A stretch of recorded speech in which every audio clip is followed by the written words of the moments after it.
Hi, I'm Dave Raybould, and welcome back to Conversations with Troy.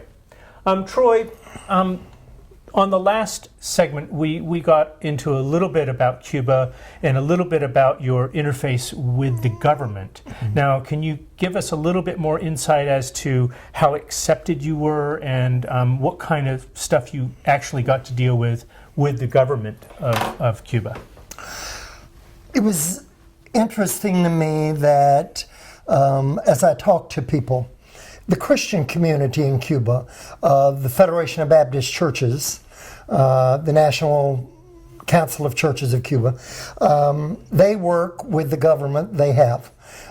We have members of the churches there, not of MCC, but of them that are members not only of the Christian church, but they also understand that they can work with their government.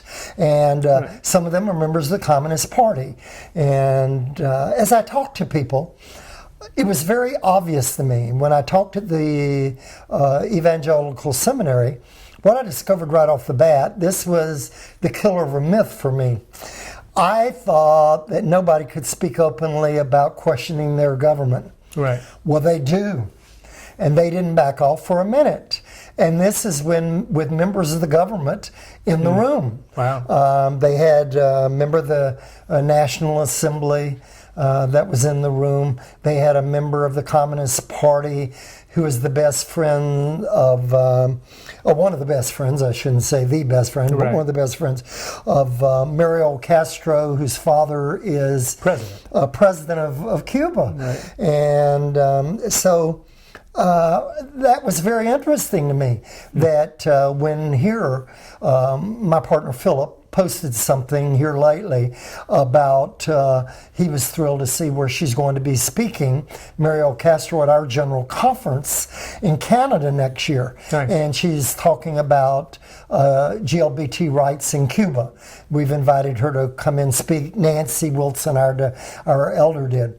I learned very quickly that why people may have disagreements about their government, if an election was held tomorrow, they probably would still win the election. Right. And it works for them. It works for them for two reasons, I think. Yeah.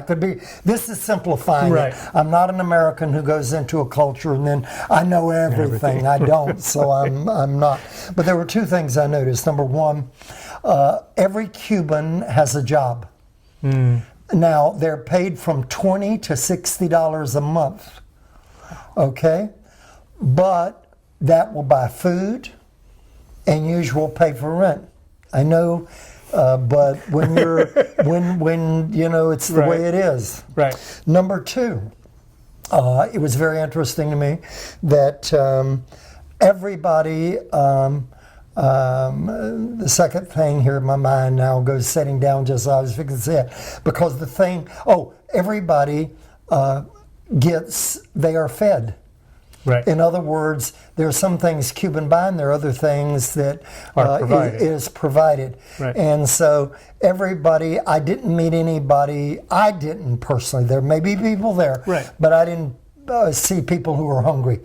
Everybody ate. Mm. And so that was the other thing that I looked at. Again, the Cubans are the friendliest people on earth, okay? It was the next thing that happened was the young people, they wanted to make sure that I met members of the party. So they had made sure that they had reached out to Mariel Castro.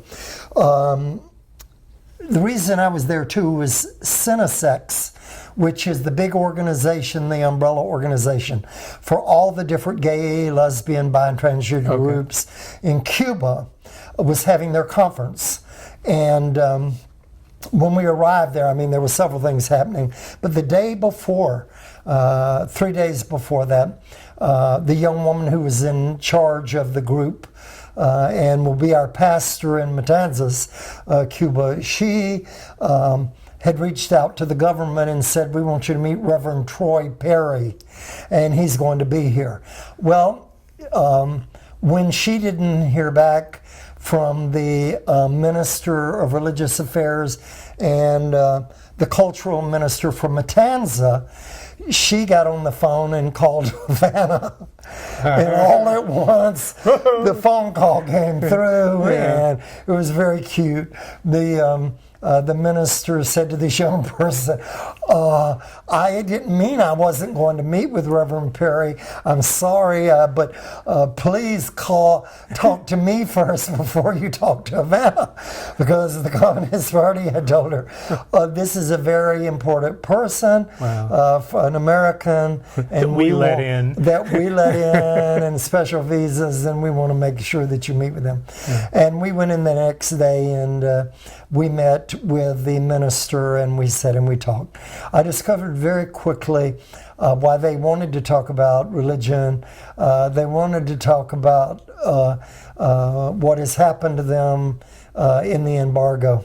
And so it is, and why the U.S., why we continue to do this. And so we talked. She asked political questions. So with her, there was very little for me to talk about but what she asked. And so I had to talk about politics, even though I wanted to move beyond that into making sure that Metropolitan Community Church would be permitted into the country. And so we met for an hour. And it was amazing to me. This was the day before I met Mariel Castro at the Cinetex conference, and here was Mariel Castro's mother's photo picture. She is a member. She's viewed as a hero of the revolution. She is one of the women that went to the mountains and fought with Fidel and her husband Raul when the revolution took place, and she was a PhD. Wow. The Cubans have education in their DNA. They're the most educated, to me, of people in the world. They have more doctors per capita than the U.S. does. I mean, those were the kind of things that was amazing to me. And they have health care for everyone. Health care, that was the other one. I'm sorry. Health care. Yeah. Everybody has health care. And it doesn't cost $400 a month? It doesn't cost anything. Everything is free. I know. I'm at that age, I'm 75, where I have to pay my health care. I'll tell you this little side story. Philip got sick. My partner's HIV positive. So I was very concerned what is wrong, and I wanted to make sure it was not HIV related. Here we are. I found out the woman who was cleaning the house there. Every Cuban has two jobs. It's very interesting. And there's their official job and there's their unofficial job. But almost all of them have two jobs to make a little extra money. And one is the one that they paid for by the government, and then usually most Cubans work a little different. Not all of them, but I found out that the woman who was in charge of the place we were staying at, who took care of everything, who was the person who washed our clothes, was a nurse. And so she came in and she said, but maybe you need to call a doctor. And I said, well, or take him to the hospital. He may need x-rays. How does that work in Cuba? Yeah, and how does that work in Cuba? With what insurance? And so immediately, my God, the chef, who turned out to be a college professor, something I didn't even, this is how it was interesting. They said his wife is a physician, and I will call her, and she will come here.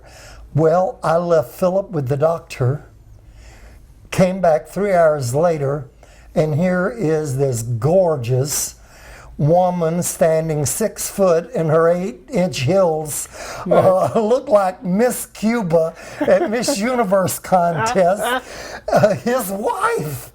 And she told me that it was not, he didn't need to be x-rayed. What was wrong with him? She had ordered medicine. I said to her, what do I owe you? And she says, you don't owe me anything. My government pays me $60 a month. And I said, no, ma'am.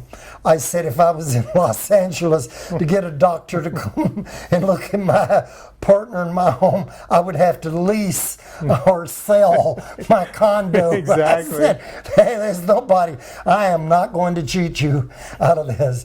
And so I insisted. And I gave her what it would have cost me for a doctor's visit in LA from my partner. And But it was an incredible medical. I felt she was a competent physician, more than competent. She knew what she was doing.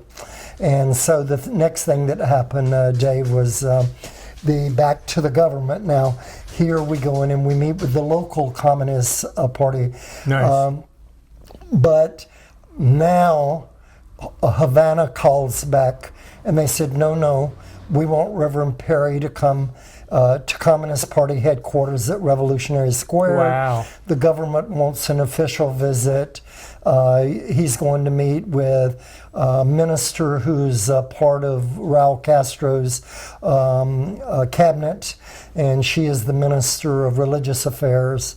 And Nationally. For the Republic of Cuba. Wow. For the whole government, like our federal government here. Right. So, to make the long story short, here we go with the Baptists, the president of the Federation of the Baptists, and also the secretary of the Baptist Church.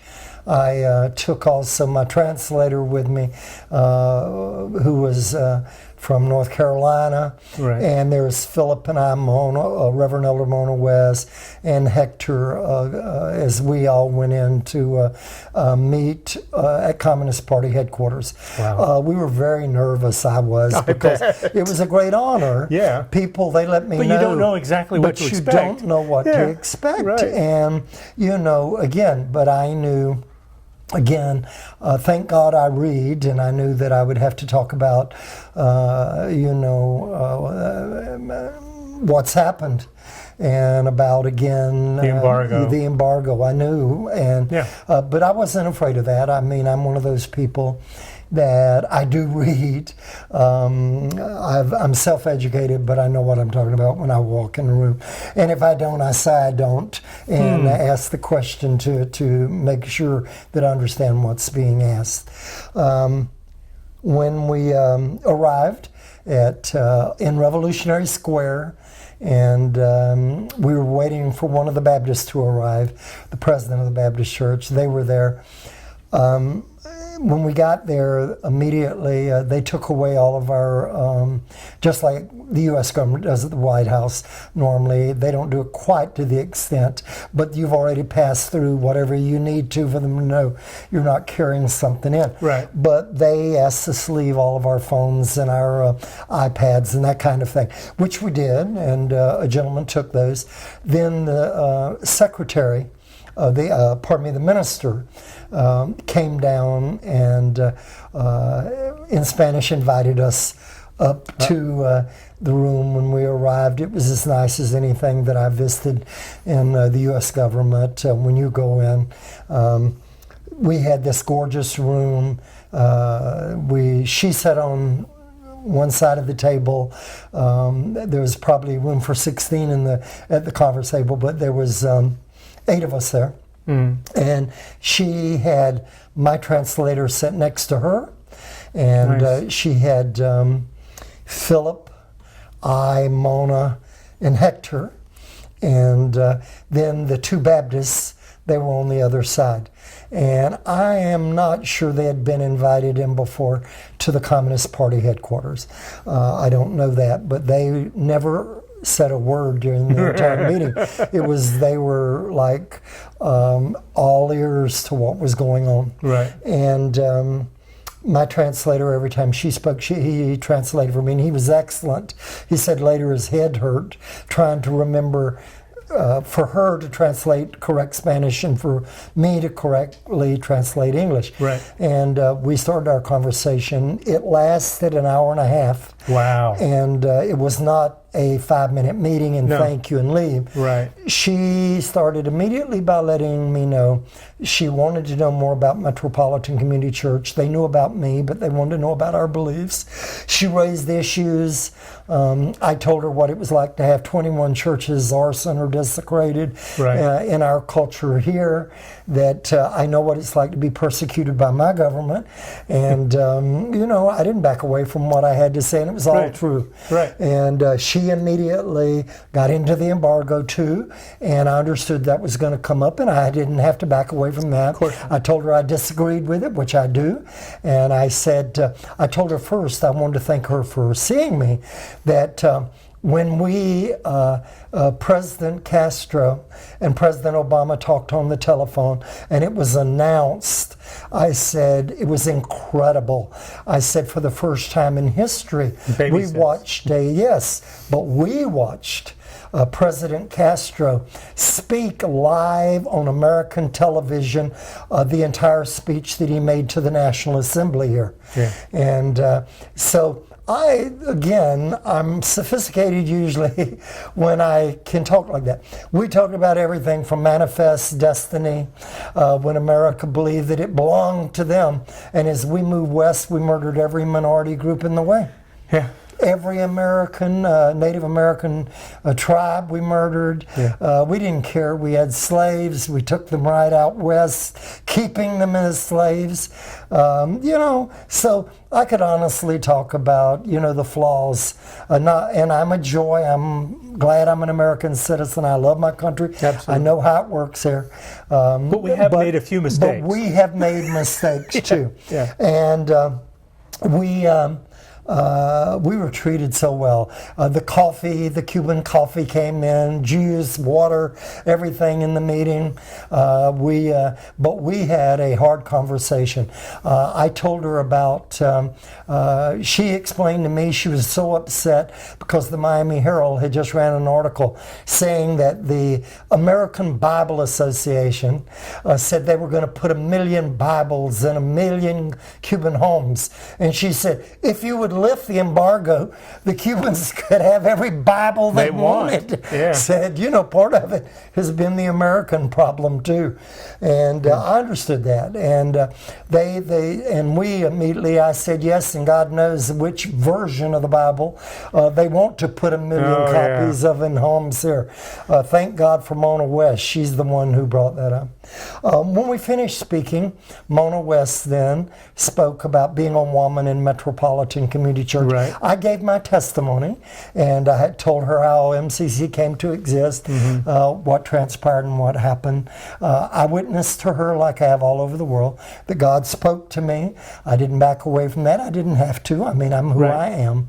And but I said, you'll find Metropolitan Community Church is not here to involve itself in your government's affairs. Right. Hear me loud and clear on this. We're here to bring the gospel of Jesus Christ, which we view as open to all people. Has nothing to do with governments anywhere, but it has to do with us meeting out. And I said, and most of our ministry will be in the GLBT community. We will have heterosexual members, but because those are the communities that the gospel hasn't been carried to by a lot of churches in Cuba.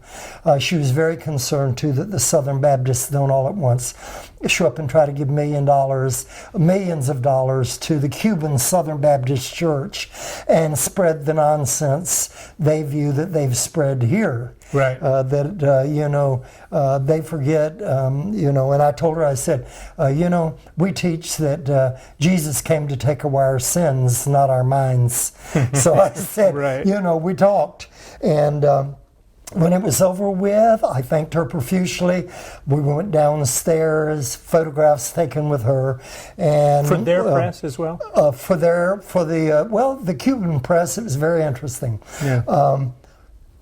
That happened the next day, and that was that morning. We'd gone to Cinesex to the conference. Right. Mariel Castro. We were honored guests, which means we had front row seats right behind her. And she made a point of, here I am in my collar.